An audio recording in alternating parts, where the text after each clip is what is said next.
007S, Triada Paradisismo, Reilustración con Cábala Postmoderna y Ciencia Humana. Ese trabajo está basado en este libro de su servidor, Paradisismo, Ciencia Humana 101, traducido del inglés. Israel no es solo la fuente de la religión de Occidente, también es el código fuente de su ciencia y de su filosofía. Punto. Esta es mi declaración de entrada, de cierre y única. Todo encaja en una fuente, y en una sola fuente, en última instancia, y todo se manifiesta por doquier, y esto solo puede ser la historia de la creación de Moisés, de la Torá enseñanza de Breshit, Génesis, versos 1:1 al 2:3. El fracaso del proyecto de la Ilustración para entregar los fundamentos de la tesis humanista sobre la razón se encuentra ahí. Como era de la razón, también conocida como edad de la filosofía, se nutre de Atenas, Grecia. Si bien este tema es enorme, según todas las medidas, abarcando desde el siglo XVII hasta el siglo XVIII en Occidente, no obstante, en su esencia es bastante simple. Por supuesto, la simplificación excesiva conlleva sus propios riesgos. No obstante, es preferible a una erudición de letra pequeña. Tenemos aquí una diapositiva sobre la línea de tiempo y pensadores de la Ilustración. A grosso modo del siglo XII, antes inclusive y hasta un poco después tal vez, pero más bien hasta el siglo XII, hubo lo que se llama una caída de la religión. La religión se caracterizaba en aquel entonces, y todavía yo creo, pero más específicamente en aquel dogma y autoridad, ¿sí? Luego, en los siglos del XIII al XVI, surge lo que se llama el Renacimiento, que es un retorno al humanismo, a Grecia propiamente, ¿sí? y a Roma. Luego, posteriormente, en el siglo XVII y el XVIII, es el surgimiento de la razón, o lo que se llama la Ilustración propiamente, ¿sí? Esto a la vez se divide en la parte de revolución científica, empezando por Bacon, que aunque no fue científico él propiamente, y después Newton, Descartes, que sí lo fueron obviamente, y posteriormente Locke y Spinoza de ese mismo siglo, que tampoco fueron científicos. Y propiamente empieza en el siglo XVIII. La revolución filosófica con Beccaria, Diderot, Hume, Kant, Montesquieu, Rousseau, Adam Smith, Voltaire, en diferentes áreas del saber, por supuesto. Además de los científicos, algunos que datan de la estela del Renacimiento, incluso Galileo y más tarde Newton, que es el precursor de la era de la razón en cuestión, la lista de pensadores, filósofos para ser más precisos, no podría ser mayor. El menú, como decíamos, empieza con Bacon, Descartes, Locke, Spinoza y más tarde los más conocidos Beccaria, Diderot, Hume, Kant, Montesquieu, Rousseau, Adam Smith, Voltaire y muchos otros más, no hace falta decir. Pasemos al nacimiento de la modernidad.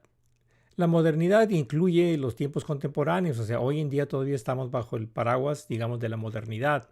Esta empieza propiamente con René Descartes, en un libro, escribió varios obviamente, en uno de ellos, Discursos sobre el método, habla cogito ergo sum, pienso, luego soy. Esa frasecita célebre, ¿sí? Pequeña, dio el cambio radical. Dicho esto, la cuestión sobre la mesa es la razón. Más al punto es el pensamiento. Esto se ilustra mejor en Descartes, siglo XVII, diciendo cogito ergo sum, pienso, luego soy. Que dicho de paso, Descartes era filósofo, matemático, científico y soldado, por si fuera poco.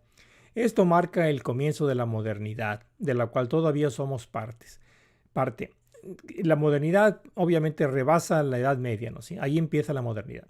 Nuestra visión del mundo correctamente se conoce como cartesiana newtoniana, como decíamos, ¿sí? Descartes y Newton, de cartesiana newtoniana. La aseveración de la Ilustración, en la medida en que proviene de Grecia, es que la razón, como pensamiento racional, es lo que ilumina el conocimiento para la humanidad. La figura de Prometeo viene a la mente, significando previsión. Prometeo fue el que le robó el fuego a los dioses en la mitología. Esta misma línea de pensamiento de la fuente última de la cultura, de la piedra angular de la civilización, he estado persiguiendo desde entonces, siendo categóricamente el tema de nuestros tiempos. Es decir, la búsqueda es el desafío planteado por una regresión a la primera causa.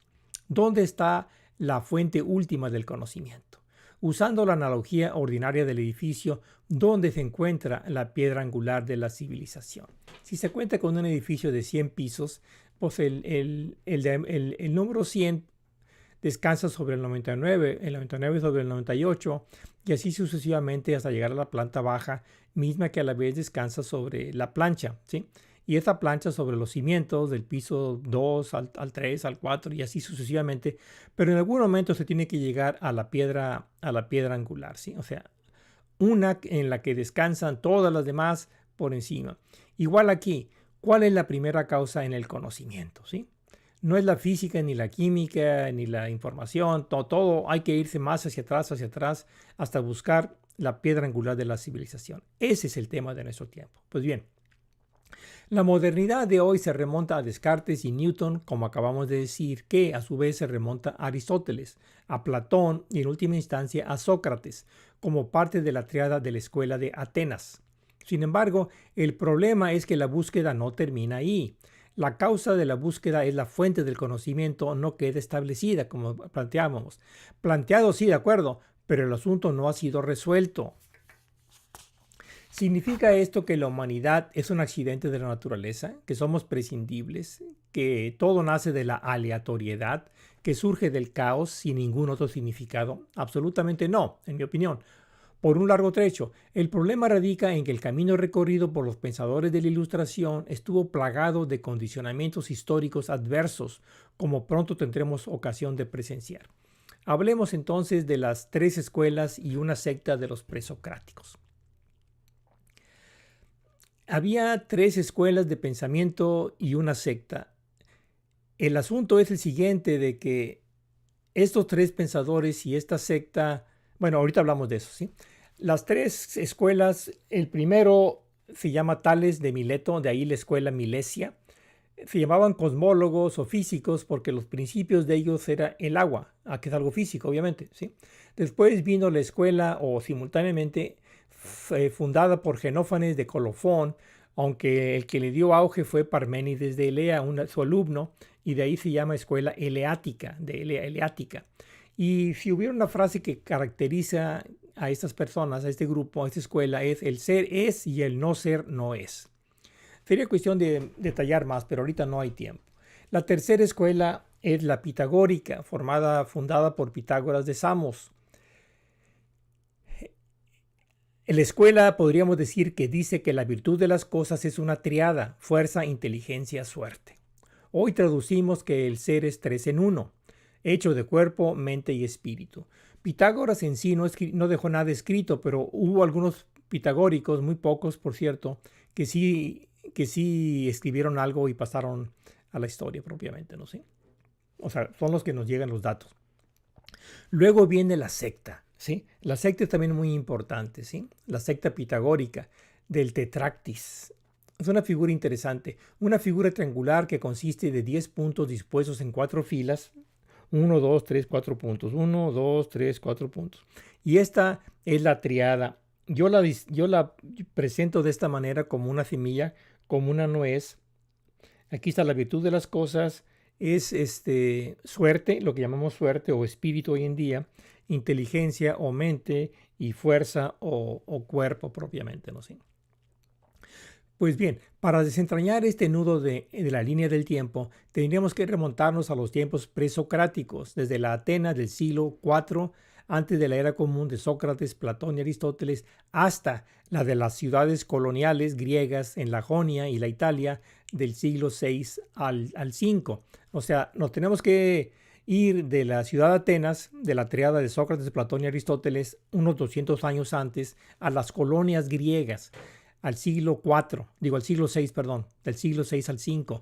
En esos siglos Atenas no era más que un pueblito, ¿no? ¿Sí? Y allí empezó, en la Jonia, empezó la cultura griega que hoy conocemos y se llama la etapa presocrática. Bueno, la referencia, como les decíamos, es a esos 3 fundadores de igual número de escuelas de pensamiento y una secta. Estos fueron Tales de Mileto, como decíamos, fundador de la escuela milesia de los físicos o cosmólogos; Xenófanes de Colofón, fundador de la escuela eleática; y su discípulo Parménides de Elea, del ser es y el no ser no es; y finalmente Pitágoras de Samos, fundador de la escuela pitagórica de las tríadas, así como de la secta secreta pitagórica de la tetractis.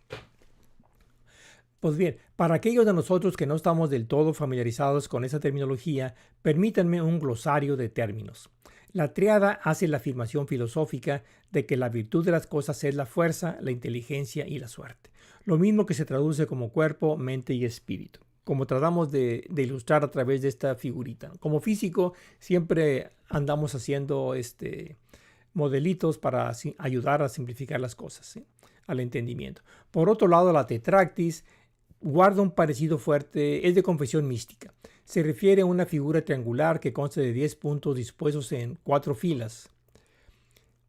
La semejanza de la tetractis con el tetragramatón, que es el nombre de Dios de 4 letras en la tradición hebrea, es bastante evidente, ¿sí?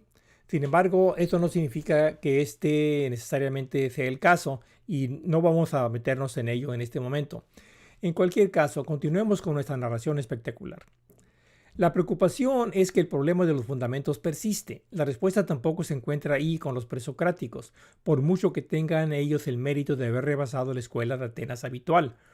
Los presocráticos hicieron otros planteamientos que rebasan a la escuela de Atenas, pero en sí tampoco resolvieron ellos el problema. Vamos en tiempo en reverso ahorita. Ahora, lo que acentúa el problema es que los documentos son literalmente fragmentos, o sea, fragmentarios. No son pensamientos completos, o sea, fueron escritos y de los escritos sobrevivieron puros pedacitos, ¿no? ¿Sí?, que se llaman fragmentos. Estos son hechos entendibles más tarde por los mismos en cuestión, es decir, por Aristóteles y otros en el papel dudoso de juez y parte. O sea, por un lado, estos fragmentos, o sea, estos pensamientos son fragmentarios, literalmente, y por otro lado fueron interpretados ¿por quién más? Por Aristóteles, ¿sí? O sea, es juez y parte, de modo tal que se dificulta un poquito más entender el espíritu de sus pensadores, ¿sí? Tenemos que quitar al intérprete de alguna forma para poder llegar al espíritu de sus pensadores, ¿sí? O sea que eso dificulta más aún. Pongamos las cosas en perspectiva dentro de este enfoque a gran escala. El telón de fondo de la era de la razón, de la Ilustración, es el surgimiento de Europa de la Edad Media Oscura, donde la autoridad y el dogma eran los criterios del conocimiento, especialmente por parte de la Iglesia de Roma. Es así porque así lo digo, afirmaba la autoridad papal. Si bien esto proporcionaba una visión del mundo coherente, los hechos, sin embargo, no respaldaban las aseveraciones. Con el surgimiento de la ciencia, inmediatamente después de la estela del Renacimiento, hubo un retorno a los clásicos, a saber, a Grecia y a Roma, principalmente al primero. Entonces tenemos aquí el nacimiento de la modernidad, es el mismo que habíamos visto hace rato, ¿no? ¿Sí? Pero ahora vamos a poner el énfasis en el segundo personaje. Tomemos la línea de tiempo desde la parte superior y avancemos hacia abajo hasta el presente. Dado que la ciencia es el precursor de la Ilustración, este sería un buen lugar para comenzar la discusión en torno a la Ilustración. Vamos a replantear la pregunta en términos muy claros. ¿Qué es la ciencia? Esta persona fue quien hizo la respuesta a la pregunta de qué es la ciencia. Históricamente está el debate Leibniz y Newton sobre la naturaleza de las fuerzas, el espacio infinito y temas similares que surgen de la obra maestra de Newton, que se conoce como el Principia en latín, que literalmente se traduce como los principios matemáticos de la filosofía natural o de la física, de las matemáticas subyacentes a la física, eludiendo así la filosofía. O sea, lo que decía Newton es de que la filosofía está en las matemáticas, de modo tal que los principios de la física pues están en las matemáticas, no en la filosofía. Mientras Newton era físico matemático y Leibniz filósofo matemático, el intercambio se llevó a cabo principalmente a través del asociado de Newton, el señor Clark, por lo que también se le conoce como la correspondencia Leibniz-Clark. O sea, Leibniz, de parte del continente, era filósofo y matemático, ¿sí? Y por otro lado, Newton en la isla, ¿sí?, porque así se llaman, ¿sí?, la isla de Inglaterra o de la Gran Bretaña, era matemático y científico, pero no era filósofo. De modo tal que se comunicaban entre ellos vía las matemáticas, el cálculo infinitesimal y cosas de esas, pero filosóficamente no tenían un punto en común. Así que el señor Clark era el el portavoz, ¿sí? de Newton. Pero las ideas se supone que el debate es Newton-Leibniz, aunque la correspondencia, propiamente las cartas, están firmadas por Clarke y Leibniz. Bueno, cuando él, Newton, por medio de Clarke, como dijimos, fue presionado para ofrecer una respuesta en cuanto al por qué. Él respondió que no fingiría hipótesis. El cómo es suficiente para el qué, dejando fuera el por qué por completo. Avance rápido, o sea, la pregunta era la fuerza, ¿sí? Está el Sol y está la Tierra, por dar dos, el Sol y un planeta. ¿Cómo sabe la Tierra que ahí está el Sol o el Sol que ahí está la Tierra? Si no hay nada entre ellos dos, hay espacio, hay puro vacío. Dice Newton, pues es que hay una fuerza. Y bueno, pero esa fuerza, ¿de dónde viene? ¿Sí? Y luego Newton, presionado, decía, mira, no voy a fingir hipótesis, ¿de dónde viene? ¿Sí? La filosofía está en las matemáticas. De ahí el título de su obra, Principios Matemáticos, ¿sí? Principios, ¿sí? Matemáticos, o sea, no principios filosóficos, ¿sí? Pero de la filosofía natural, o sea, de la física, o sea, que sí combina la matemática, los principios y la filosofía, pero de una manera muy especial. El asunto es que él dice de que la ciencia es el método científico, para acabar pronto, ¿no? ¿Sí? ¿Por qué? Porque el cómo da respuesta al qué, no hay necesidad de ningún por qué. Bueno, una nota educativa dicha de paso. Este es el tipo de cosas que les enseño a mis alumnos en la clase de ciencias, toda vez que el objetivo es inculcar en el estudiante el pensamiento crítico y el aprendizaje de indagación. Por un lado, el dictamen estúpido es como lo que estúpido hace, y por otro lado, el doble estándar. O sea, se nos piden de que de alguna manera inculquemos en el alumno el pensamiento crítico y el aprendizaje de indagación, mas sin embargo, de antemano decimos que estúpido es lo que estúpido hace, o sea, ciencia es el método científico, de modo tal que de entrada estamos cortando el porqué.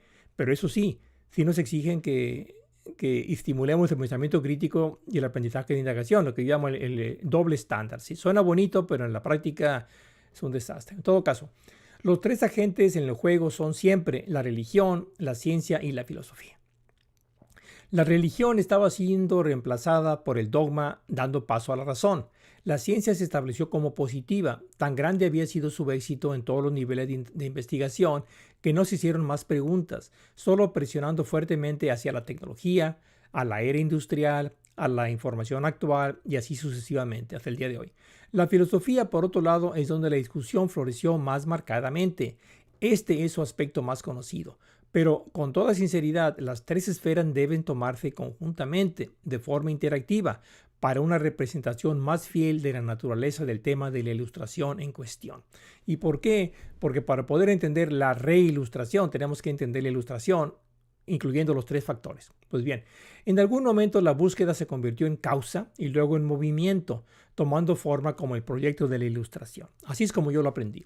Los protagonistas fueron todos los grandes pensadores de los siglos XVII y XVIII mencionados arriba, empezando por el Principia de Newton en el 1685 y pues también Descartes, obviamente, y termina propiamente con el asalto a la Bastilla que da inicio a la Revolución Francesa en el 1789, dura algunos 100 años.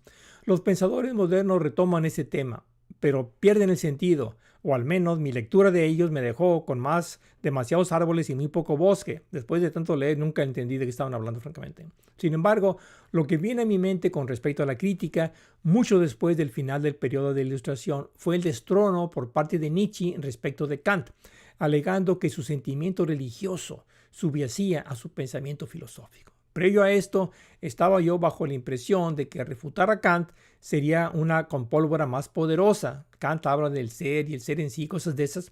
Dije yo, no, pues para poderlo refutar algo mucho más poderoso, y no fue así. Y no fue sino salpicar agua a sus pies. Y él solo estaba colgado de la brocha, después de dicho todo. O sea, lo que hizo Nietzsche, en vez de discutir con Kant en sus términos del ser en sí, cosas de esas, sí, dijo, mira, tus pensamientos filosóficos son realmente un entarimado de tus sentimientos religiosos, es todo lo que son, ¿verdad? ¿Sí? Y eso lo destronó prácticamente, ¿no? ¿Sí? Porque si nos metemos en su planteamiento de escatillón filosófico, pues nunca vamos a terminar, ¿no? ¿Sí?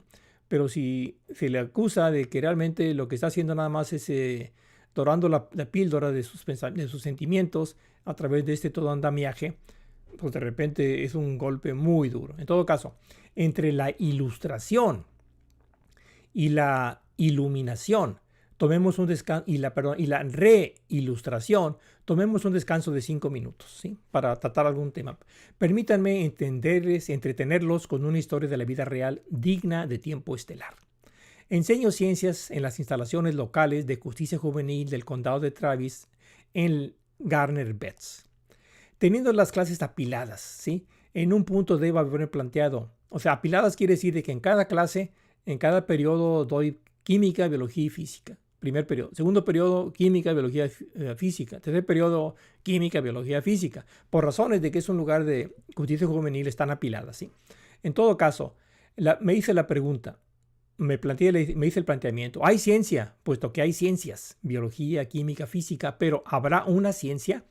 No que hay ciencia, sí, pero ¿habrá una ciencia? El diablo está en los detalles. Donde menos se lo espera, detrás de los números. ¿Dónde más? Aquí, en el Distrito Escolar Independiente de Austin, las cosas están de cerebro derecho muerto.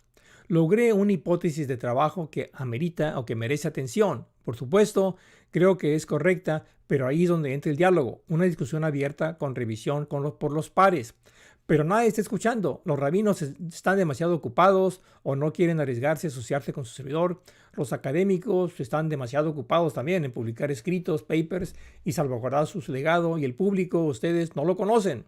En el trabajo logré conservar mi chamba y mantener mi boca cerrada a la vez. Mis colegas se ocupan de sus propios asuntos. Solo tornillos y tuercas, dicen en las juntas, porque nadie se pelea a las patadas con Sansón. Si estas ideas nuestras son buenas, aceptarlas, y si no, echarlas a la basura, pero en terreno de juego plano. Alrededor de este momento fue que decidí irme público, o sea, lo que estoy haciendo, omitir al intermediario y dejar que la gente misma, el pueblo, decidiera sobre los méritos o no del asunto en cuestión. Confiado esto, continuemos. Vamos a seguir con el planteamiento, pues, después de este descanso. Así pues, la ilustración no retrocedió lo suficiente. De la Edad Media a la ilustración no retrocedió lo suficiente. Aunque rebasó al dogma, de acuerdo, no retrocedió lo suficiente como para fundamentar adecuadamente el pensamiento más allá de la razón. El pensamiento llegó hasta la razón y ahí se quedó. El pensamiento racional solo va tan lejos, aunque cubre todo el campo de los valores finitos, evita la singularidad del origen de las cosas, es decir, el pensamiento racional es relacional. Viene a ser como un cociente en matemáticas. Es una relación entre el numerador del espacio y el denominador del tiempo. Es válido en todas partes, excepción hecha del origen. Es válida en todo menos en el origen, ¿sí? Menos en el del origen. Donde el tiempo es igual a cero, o alternativamente evita la contemplación de un espacio infinito. O sea, o disminuido por cero o el numerador se va a infinito, ¿no? ¿Sí? Esas dos cosas no se valen, todo lo demás sí. Si lo que queremos es ir a la fuente de las cosas, a t igual a cero, lo que se necesita es pensamiento revelador o revelacional. En realidad lo que se requiere son ambos pensamientos, es decir, racional para todo t no igual a cero, con espacio finito, ¿sí? Que es el campo, y la fuente, que es el pensamiento revelacional, ¿sí? Que da la masa, y el espacio, el pensamiento revelacional, el espacio ahí sí es infinito, y el tiempo es igual a cero, ¿sí? Pero es revelacional, es algo dado, ¿sí? Es más allá del humano propiamente, ¿no? ¿Sí? O es lo humano integral. En todo caso, este es el campo. Este es el 3, este es el 1, y el 1 en 3 es el 1 y el 3, ¿sí? Ahora bien, lo que Newton hizo, y por el aspecto de las cosas se salió con la suya, fue evitar la división por tiempo igual a cero, pero al mismo tiempo postulando el espacio infinito. O sea, evitó dividir por cero, pero usó el espacio infinito a este nivel. De ahí la crítica que se le hizo por Leibniz, ¿sí? Por el lado de la ciencia, erró por el lado del numerador con espacio infinito. Esto fue lo que Leibniz encontró objetable en el mencionado debate Leibniz-Newton.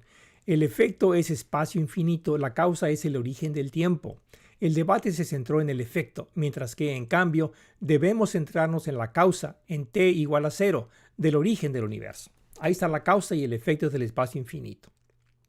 Pues bien, este asunto nos lleva a una declaración de apertura de que Israel es la fuente principal del conocimiento del Da'at.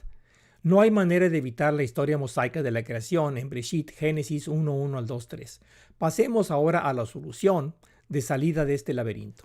Lo que se necesita es regresar a la cábala en el ámbito religioso y a la ciencia humana en matemáticas para alcanzar la posmodernidad en la filosofía. Esto es precisamente lo que la reilustración hace: cuadrar la triada de la religión, la filosofía y la ciencia en una cosmovisión de las cosas. En cierto modo, la reilustración es como un revivir, pero sin el matiz religioso dominante, aunque definitivamente desempeña su papel tripartito en la composición del conjunto. Para terminar, el quién de la modernidad está de núcleo hueco. El cómo sustituye al qué, el cómo sustituye al qué, así omitiendo el por qué. Estamos como atrapados gravitando en la modernidad, incapaces de superar problemas de nuestra propia creación. Vivimos en ciudad crisis y queremos salir a tierra paraíso. Ciudad crisis es crisis de la civilización.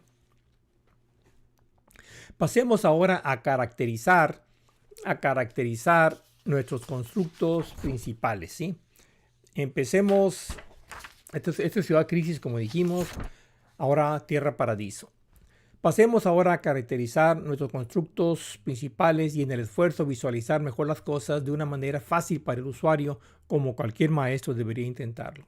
Comencemos con ciudad crisis. Esta, como dijimos ahorita, la caracterizamos por el neodogma y la incredulidad, la modernidad, ¿sí?, o la ilustración y la ciencia positiva. Del mismo modo, esto lo mostraremos. Tiene demasiado de o esto o aquello, no pasa de o esto o aquello, ¿sí? Nunca da el brinco.